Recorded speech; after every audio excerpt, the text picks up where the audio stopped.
Hey, what's up, world? So, haven't done one of these in a few days. I've been kind of preoccupied with just life, I guess. Doctor appointment, therapist appointment, trying to do what I can to help my daughter who's still in the hospital. I'm trying to visit her every day, although I didn't manage to schedule a visit for tomorrow, so I'm kind of disappointed that's not happening. But they do make it so tedious to try to make that happen. It used to be all you had to do to visit somebody there was just simply show up, but yeah, not that easy now. Sorry, I got the munchies. So let's see, it's Wednesday morning, 3:16 a.m. I hope this is getting me okay. I know it's the last time I tried to record while my car was moving. Once I started up the car, you couldn't hear me at all, and I think it was because the air vent. And of course, it was hot as hell, so I had the air conditioning on. But I think it was because the air vent was blowing near the microphone on the iPhone. So yeah, that makes a difference. Anyway, 3:16 Wednesday morning, and I'm really restless. Got the oh geez, what's the word of the day? Roommate. On the not on the lease person that never goes home because she doesn't have one. Got her on the couch, so can't really get comfortable in my living room. And obviously she's not interested in sharing my bed. So I mean, I guess I can get comfortable with myself in my bed, but I just was kind of feeling restless and lonely. It's moments like this I really miss being an all-night cab driver, because I've always been sort of an insomniac, and sometimes it just feels good to drive around and actually have a reason for doing it, as opposed to now where I'm just basically wasting gas. But at least this Saturn gets good mileage, so I'm not using too much gas. Yeah, so 24th and Van Buren. Oh yeah, that's a fun corner. That's where I was very close to where I picked up the people that stabbed me, the guy that stabbed me in the neck with a broken beer bottle. Yeah, good times. Yeah, some things I don't miss too much about being a cab driver, but I do just miss driving around, having a purpose to driving around, and meeting people all night, made the loneliness go away. And I feel like my exceptional knowledge of the layout of the streets of this city and my navigation skills are just going to waste. But I don't know any way to really make use of them anymore. And of course the obvious answer from everybody is, hey, it's, do rideshare. Oh, so let's see, what shall I talk about? How about discrimination? Hey, it's all about discrimination, right? Because if you're gay, you're being discriminated against, and if you're black, you're being discriminated against, or any kind of person of color, or if you're a female, you're being discriminated against. But you know what class of citizens is being very actively discriminated against that nobody ever talks about? Convicted felons. Not a lot of people want to hire you if you're a convicted felon, and most of the jobs that the convicted felon can get hired for, jobs you really don't want. And then they wonder why so many people that are convicted end up going back to prison. Most of the jobs that you can get as a convicted felon don't pay enough to rent a place. But slinging drugs does. So comes a point where it's kind of worth the risk. You wonder why people do it, but when doors are closed, you got to take the doors that are open. So that always seemed to be one thing that after my conviction, I never had a problem being a cab driver, but now rideshare has pretty much eliminated taxi companies. I mean, nobody even thinks of taking a cab anymore. I was at a bar earlier this evening, and people were waiting for a ride, and they were just like, oh yeah, the time kept changing on my Lyft app, so I switched to Uber, and we're talking about how expensive it was because I guess surge pricing was happening. I'm like, well, at that price, you may as well just call a cab. And they're like, oh yeah, but they never show up anymore. And I don't know if that's true or not. Like, I haven't had any contact with any cab company, and I'm gonna guess probably, I think I last drove for a VIP taxi about, I think about 13 years ago. It's been a long time. Maybe more like 12 years ago. Speaking of VIP taxi, I feel like I'm pretty close to their headquarters. Oh, hey, I'm pretty close to my storage. Just driving aimlessly, paying no attention to where the hell I am. It's sort of a gift. Anyway. So yeah, I'm driving down East Van Buren. I guess it's a positive thing that they've cleaned up all the drug dealers and hookers on this street. Although, I know I kind of wish there were drug dealers and hookers on this street just so I didn't feel like I was alone. Not that I'm wanting a drug dealer or a hooker. I'm not wanting to be so alone right now. So yeah, as a convicted felon, I'm not able to drive for Lyft or Uber because I don't pass their background check. Which is interesting because it's supposedly about safety, but I'm still able to use the app as a passenger. So apparently they're not concerned about the safety of their drivers. And anyway, it's ridiculous. And the funny thing is the whole, I talked before about how, zeros in these days with all background stuff being done by algorithms, it's all about zeros and ones lining up. My conviction was in 1996. Now, depending on how they're doing the background check, it might look like the conviction was in 1999 because I did take my original plea bargain in 96, and then a couple of years after violated my probation-ish and ended up going to prison in 99. I don't really know how it comes up, but no matter how you slice it, that was another century. That was well over 20 years ago, over 25 years ago, depending on, how you're looking at it. So that background check should show them that I've been a law-abiding citizen without any real issues for over 20 years. We had somebody that comes to this country from a foreign country where they can't check his background. Well, they're free to drive for Uber or Lyft. They could have been a terrorist or murderer wherever they came from, but because that's not going to be on their record here, they're good to go.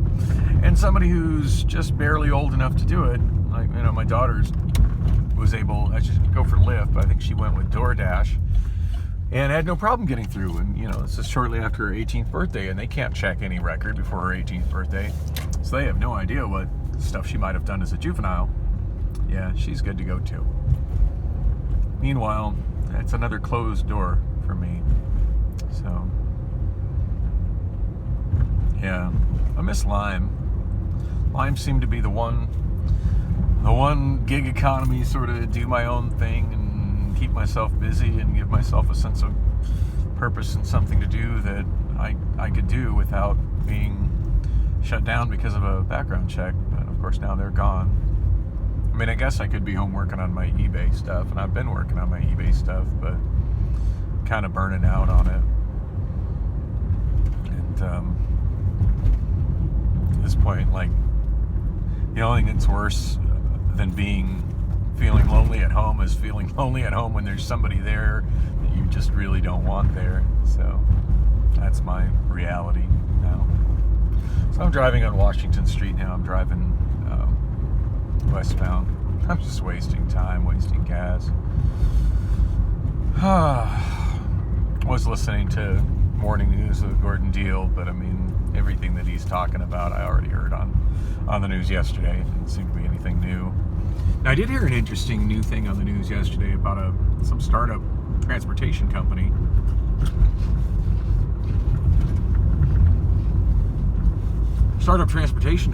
Basically like a VIP shuttle service using Tesla Model X's, transporting people from Scottsdale to business class travelers from Scottsdale to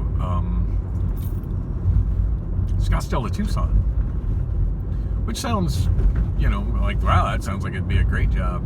I went to their website. I didn't see anything on their website as far as how to apply to work for them. And I didn't see anything on their website that showed a physical address. I mean, I know they're in Tucson somewhere, but for all I know, they're operating out of somebody's house. I didn't see anything in their information about a physical address.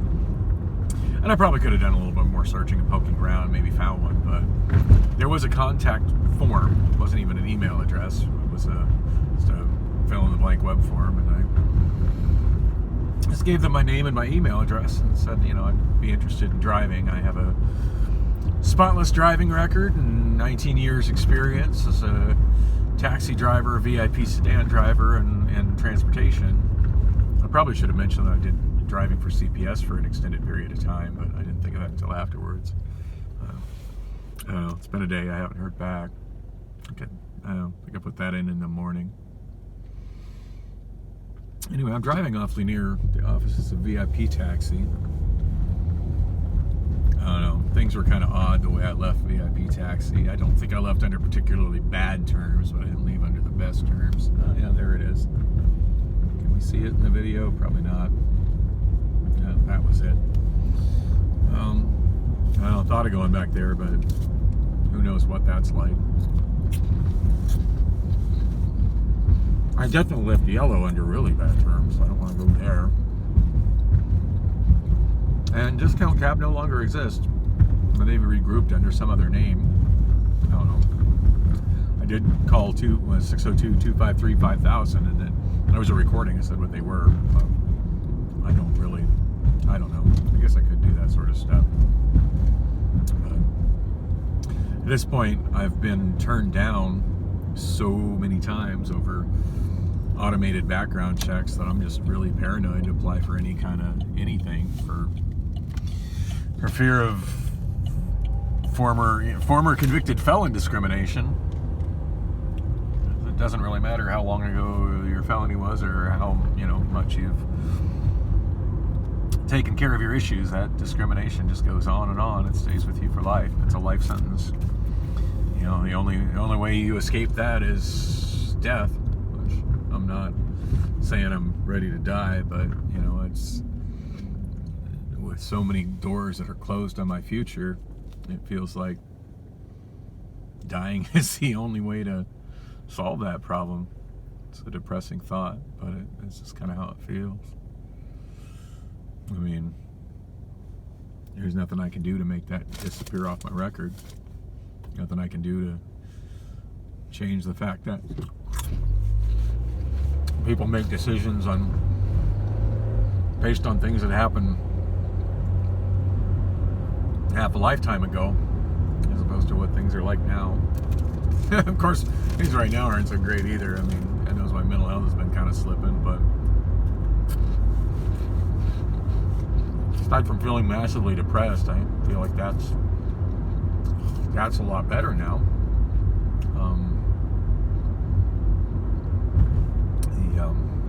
The Depakote seems to be working. I talked to my doctor again, the one that I don't actually get to see. She's just a voice on a speakerphone. There was a different case manager that helped me with it. Her name was Alexa. She's pretty nice. She's sweet. I like her a lot better than the other gal that was helping me. And there's a new nurse down there that actually just didn't really need to help me. She just kind of, I had to have a blood draw, and I'm horrifically afraid of needles. And she came in, she's like, well, would it help if I talked to you and held your hand? I'm like, that that would be absolutely amazing. That'd be the best thing to happen to me all day, and it was. Of course, I'd probably never, in any shape, way, or form, get to know her outside of the context of that, because in her eyes, I'm, sure in her eyes, anybody that's a patient or client, consumer, whatever you call it, at LifeWell Behavioral Health Center, whatever it's called, is by definition entirely too problematic to want to get to know. Oh well, such is life. I talked to my therapist today. That actually went pretty positive. And let's see, Allison had didn't have her court date today, but nobody told me that it wasn't today. So I went there and was told nothing. I was told I just couldn't be present because COVID. I don't know, it was my understanding that court proceedings were to be available and open to the public for transparency reasons. And I said that, and they're just like, well, you need to take that up with the court. And I went to the Superior Court website for the mental health court, and there's not a lot up on that particular part of the website. There is there's some information about the presiding judge, but there's no direct email address or any way to get a hold of him or his division. And then there's a phone number, this fax number. That doesn't know any good. I ain't got no fax machine. The hell has a fax machine? 2021. Anyway, so there was also there was a phone number. I called that. That's just a recording. No person answers that. With a menu, press 1 for this, press 2 for that, so on and so forth. And the bulk majority of the things on that menu had nothing to do with the mental health card. There was one option for going to the clerk of court. Yeah, if I wanted to go to the clerk of court, I would have called the number for the clerk of court. The only one that kind of seemed like it actually had to do with the mental health court, which is also lumped in with probate court. That one, that just went to another recording that said there was nobody available to answer the call at the time. Please leave your name and number and we'll get back to you. Well, I left my name and number and they have not got back to me. So that was a lie. Imagine a recording, somebody on the phone from a government agency lying. Imagine that. Anyway, God, I'm just so fucking disillusioned in everything at this point.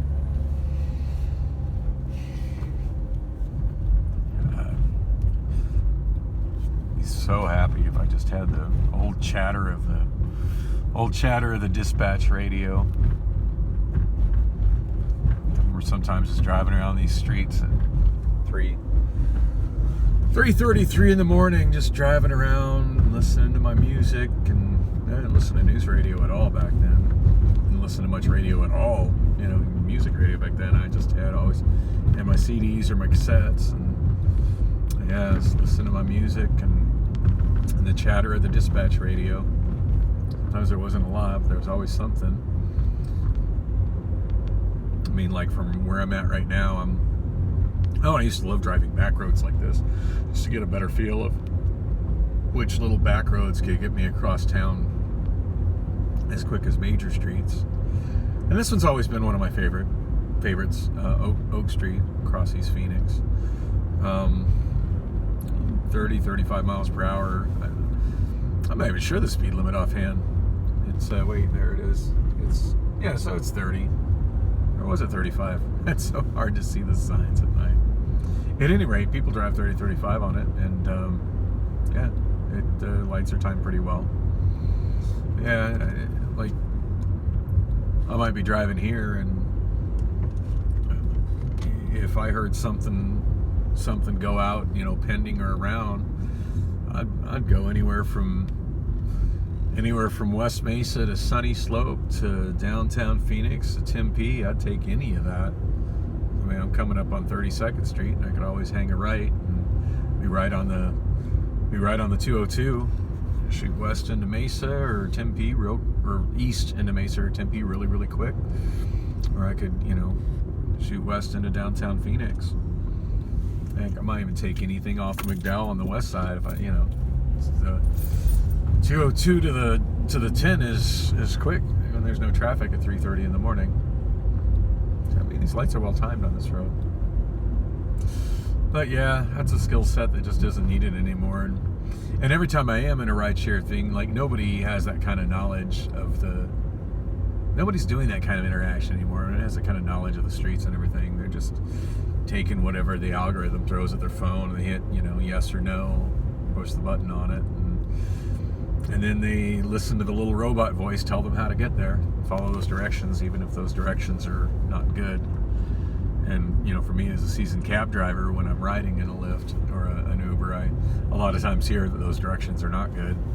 I can't count how many times trying to take Lily to school that the algorithm, the voice from the GPS is telling them to turn right or turn left. I'm like, no, just keep going straight down Oak. No, but it says to turn. I'm like, trust me, dude, go straight down Oak. Here I am going straight down Oak, and you can see all these lights are synchronized. It's not a problem going straight down Oak.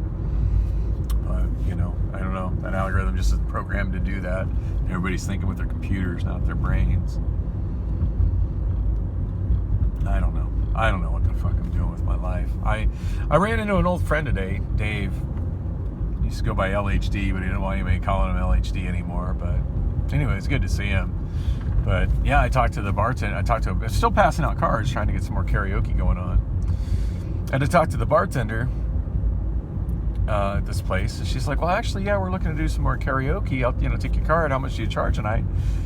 And I've been told by a lot of people that do karaoke for a living that I've been not getting paid what I'm worth. That you're only getting $80. You're only getting $100. You should be getting like $150. And then when I was in San Diego, I mean, the guy told me, yeah, $200, $250. And, $150 a night would certainly cover my bills as far as like what my rent and my utilities are, even through high summer electric bills. But, yeah,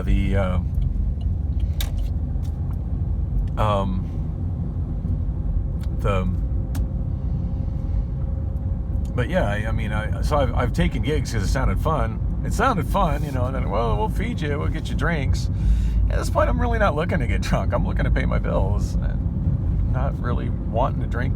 I'd like to have a couple of beers just to get a head change and be able to put up with drunk people. But beyond that, I'm not really looking to get drunk. I'm not, getting a lot of free drinks is not that appealing to me. I need money so I can pay my bills. I pay that full, no longer getting any help from the government rent. That's steadily increasing faster than any other city in America right here in Phoenix rent. And anyway, when I told her 125. She said they're looking for like Tuesdays and Wednesdays and Thursdays. I was like, well, I generally try to get 125 a night and like a nominal drink tab. And she just looked at me like like I just got that look of, yeah, no way in hell, dude. And like, she took my card, but it's that look of like nothing. And then I was about to leave. Actually, the girlfriend / roommate / and she was very encouraging. Like, she made it really sound like she wanted me to come home and enjoy some sexy time. And it seemed like she was in the mood for that sort of thing. And like, oh my God, Dave is here. And I started talking with Dave, and then Dave's like, well, yeah, $50 a night. I'm like, dude, $50 a night? Are you kidding me? Like, that doesn't pay for anything. So I don't know how the hell Dave lives on that $50 a night. He told me he had other revenue. I just kept kind of had a running joke of, yeah, you're a gigolo, aren't you? Because honest to God, like, how are you paying rent and utilities and eating on $50 a night? I mean, even if you're getting a free meal every day at the bar, and still, like, that gets old. I don't want to eat the same damn meal every day at the bar. Yeah, doesn't matter how good the food is. Anyway, I had a good time talking to him, but he's like doing everything. And he started like, oh, I'm just doing everything off YouTube. And he's showing me how he's kind of mastered using YouTube to set up queues and stream stuff, playlists. I'm not a fan of streaming. I've never been a fan of streaming. I mean, I'm digital DJ. I've been doing that for a long time, but I'm all 100% off local files. Even if I do pull something off YouTube, I'm not playing it from YouTube. I'm downloading the file. Generally I've got software that does that as an MP4. Then I'm checking the levels and the start and beginning of the file, and I'm adjusting that, and then I'm doing a file conversion to a DivX AVI file, and then I'm playing that in my software as a local file. Eventually that goes into my music library. No, he's like, do everything on YouTube. I'm like, that's awful, because it means you have absolutely nothing. You're paid to do nothing. I'm not paid to do nothing, but I mean paid for having nothing. Like, I figure I'm, as far as like what I'm charging for hosting karaoke, I mean, I'm going on the fact that I've probably spent over, probably $15,000 on physical music, legit licensed physical music over the last 15 years. I mean, hell, I survived a lawsuit from Sound Choice for God's sake. But anyway, so then he starts talking about, when you pull videos, you got to make sure that you get the edited version, the clean edited version. I'm like, dude, we're in a bar. It's like, yeah, but it's got to be the clean version because we want everybody to feeling good. I'm just like, let's see here. I'm talking about, he's like, so are you in? Do you want to be? I'd love to have you here. Are you in? And I'm like, yeah, let me think about this. Not enough money to pay my bills, like less than minimum wage. Not enough money to make it worth my while. An environment where I'm running like software that I find appalling and streaming, and you want me to have limits on what I can play and censor stuff. Like I'm trying to think of the positives here, and I'm not really seeing any.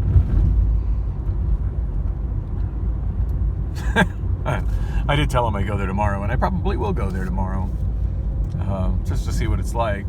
Now, he did do a good job with it, and there's all things like, look, you got the whole sound equipment here, and they do have a pretty decent PA set up with actually 2 mixers. They've got a rather nice Mackie mixer that's feeding a I forget the brand name, but your typical mixer amp head unit type combo thing, and which for everything he's doing, you could just mix on that without the additional mixer. But I do like the little Mackie. I would, and honestly, I'd probably do the same thing. But he's like, all that stuff there, and I'm like you don't understand. Like, I'm not looking to work at a place like this. I'm looking to work at a place that has no sound system, so they pay me to bring my sound system. That's what I'm trying to, that's how that concept seemed to be going over his head, It's, you don't have to bring any of that stuff here. Yeah, so that means I'm not getting paid for bringing that stuff here, and I need to be paid for bringing that stuff. Like, I've invested in that stuff. I need to be paid for bringing that stuff. Otherwise, I'm not making what I need to be making for what I've invested in equipment and tools and whatnot. Ooh, I think we're driving by the surveillance cactus. Yeah, one of these cactuses here is not real. Oh, it's too dark to see it. One of them is either not real or it's a real cactus, and they've shoved a car, shoved a camera. I mean, you got it tied in with software that reads everybody's license plate. That's a real thing. Like, Google it. Town of Paradise Valley. That was put in. That was largely funded by the guy that used to. He passed away recently, but the guy that owns Discount Tire, we're close to his former home. Anyway, yeah, I'm in the multi-million-dollar home district now. Good times. That's why it got so dark. Anyway, I don't know. But, I did, honestly, I had a good time hanging out, and Dave was introducing me to people, and he's done some really amazing stuff with the audio video as far as how he's got the TVs all tied together. But it's just like, he's talking about that, and I'm like, dude, that's great, you've done great work, but, like, you haven't got paid anything for it. And it's like, well, there's more to, he's like, there's more to life than money. And I'm like, oh, I agree wholeheartedly, there's more to life than money, but Like, like if you're doing professional work, you should be getting paid professional wage, professional, you know what I mean? Like nobody's, like right now, like my bathtub is clogged and I can't seem to get my landlord to want to deal with it, but, and I shouldn't have to pay to call a plumber, but I feel like I have to, but I know that there's no plumber that's going to come make my bathtub drain for the thrill and excitement of making my bathtub drain. Like that guy wants to be paid what a plumber's supposed to be paid. On the same token, I'm not very happy at 44. I don't feel like I'm just not happy there. So maybe if I had one night a week over at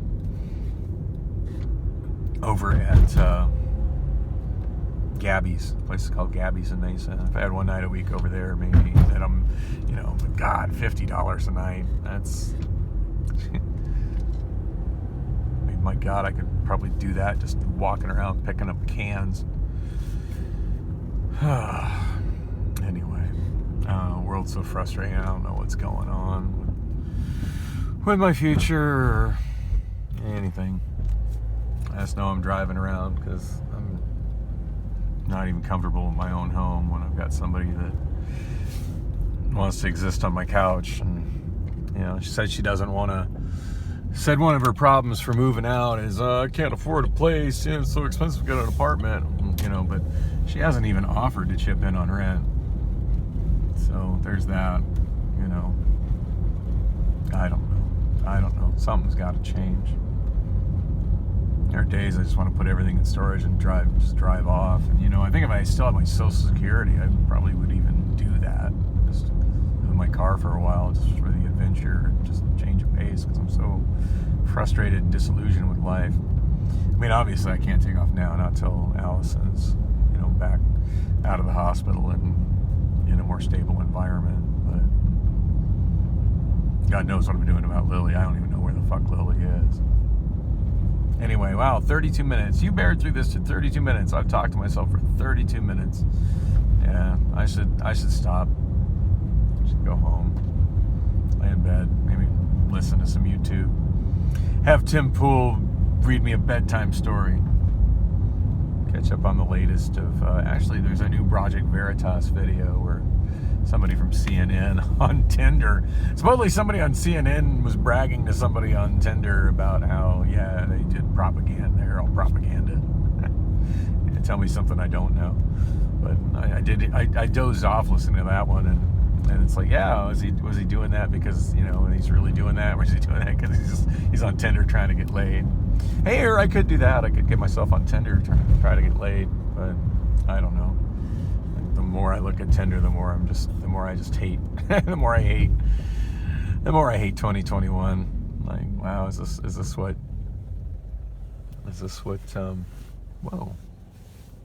whoa, there's a whole corner that has been disappeared. Camelback and 44th Street. There used to be restaurants and stuff there. That whole corner has been bulldozed. It's clear. I kind of miss that about being a cab driver, going around and seeing things change. I don't get around as much. It always surprises me when things are gone. Anyway, this has gone on too long, and it's boring. But anyway, like and subscribe. I'll do another one at some point. Hopefully I'll have some good news on the next one.